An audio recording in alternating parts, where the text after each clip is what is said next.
Comment est-ce que j'ai généré 1400 $ de profit aujourd'hui avec le Nasdaq grâce à ma stratégie? Restez bien jusqu'à la fin de cette vidéo parce que je vais vous donner littéralement le système qui m'a fait prendre cette position. Avant tout, pour être totalement transparent avec vous et pour que vous puissiez comprendre que c'est du vrai trading, que ce n'est pas du FOMO ou que c'est pas ce qu'on vous montre sur Internet. Donc ça, c'est une propre firme que j'ai pris il n'y a pas très longtemps de ça. Et puis là, je suis pas très loin de la valider.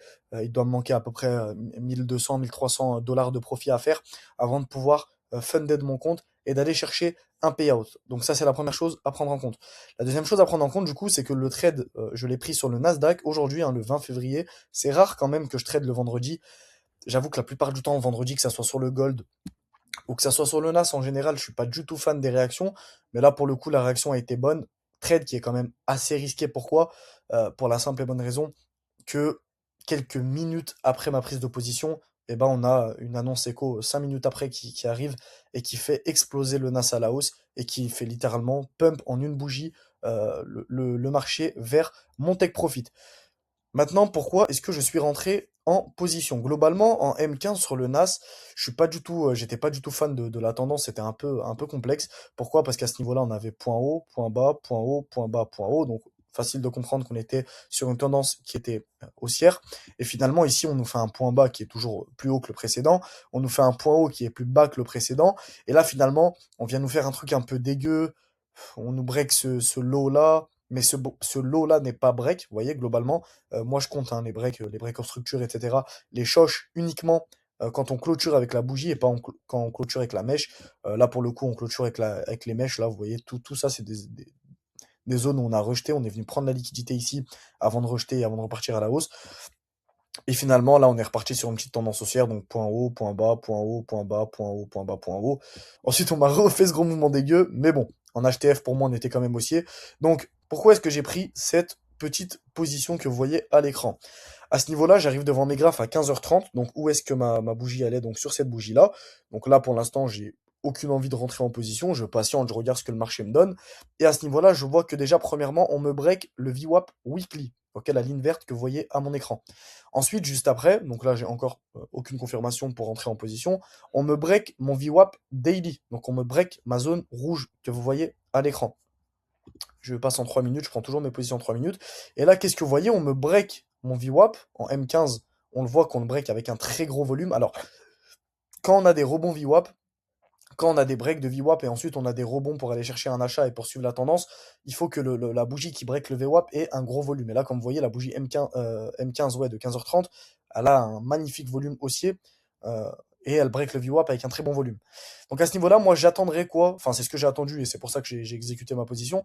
Donc j'ai attendu globalement, hop, excusez-moi, j'ai attendu qu'on revienne chercher mon VWAP. Alors, je suis pas rentré en position là, je suis pas rentré en position là, je suis rentré en position ici. Pourquoi est-ce que je suis pas rentré en position ici? Parce que bah, j'attendais les clôtures des bougies et que globalement les clôtures quand elles étaient là, je pouvais pas rentrer, j'avais une mauvaise entrée et donc j'avais un mauvais risque to reward. Donc on est venu chercher le marché deux fois et là la troisième fois j'ai décidé de rentrer. Pourquoi? Parce qu'en M1, regardez-moi là, vous allez très bien le voir, je vais zoomer à mort. Vous le voyez bien que le marché bute et n'arrive pas à casser le VWAP. On n'arrive pas à break le VWAP, le mouvement baissier qui vient nous rechercher le VWAP. Les vendeurs n'arrivent pas à le break. Les acheteurs, ils protègent la zone et finalement, on break ce high là sur lequel vous aurez pu aussi rentrer. Moi, personnellement, je suis rentré sur à peu près ces breaks-là. Je suis rentré vers ici environ euh, pour prendre un achat. Et là, vous voyez, on n'y arrive pas, on rejette, on rejette, on rejette, on rejette, on rejette. Donc au bout d'un moment, je vais pas laisser l'opportunité partir sans moi. J'ai attendu qu'on break un petit peu cette petite accumulation. On a break cette accumulation avec le corps. Je suis rentré en position et finalement, j'ai pu aller chercher un risk to reward de à peu près 4. Du coup, là, c'est le mauvais risk to reward puisque, bah, comme j'ai dit, je suis rentré un peu plus haut. J'ai dû rentrer à peu près je rentrais à peu près là. Donc ouais, un restore reward environ de 3,5. Donc c'était franchement une très bonne position. Alors sur le gold, juste avant, je m'étais fait break-even et j'avais la bonne vision. J'ai vendu ici. Sur le gold, j'ai vendu, c'était là. J'ai vendu là. Donc c'était très dommage parce que finalement la vision elle était bonne. Mon stop loss était juste au-dessus de cette mèche là. Donc j'ai réussi à pouvoir me mettre break-even, donc j'ai pas pris un stop loss, ça c'est cool, parce que on est arrivé à 1R, je me suis immédiatement mis break-even, et ensuite le marché, regardez, il a fait quoi? Il est venu sortir tous les gens qui étaient rentrés ici à la vente, et ensuite il est venu bah, me faire cette magnifique chute sur lequel j'aurais pu choper un, j'aurais target le VWAP, hein, donc on aurait pu choper un bon 5R. Donc voici pour ma position d'aujourd'hui. C'est une vidéo courte sur laquelle je voulais juste vous montrer mon trade d'aujourd'hui. Je pense que je vais faire ça tous les jours. Ça serait cool. En vrai, dites-moi en commentaire ce que vous en pensez. Parce que tous les jours, ça serait bien de vous montrer, bah voilà, bah les gars, aujourd'hui j'ai perdu telle somme parce que j'ai pas respecté mon plan. Nanani, nanana. Là, j'ai respecté mon plan. Moi, je trade que après 15h30. Le trade, je l'ai pris environ euh, ouais, ouais, le trade, je l'ai pris environ vers 40, je crois, si je dis pas n'importe quoi, donc 10 minutes après l'Open.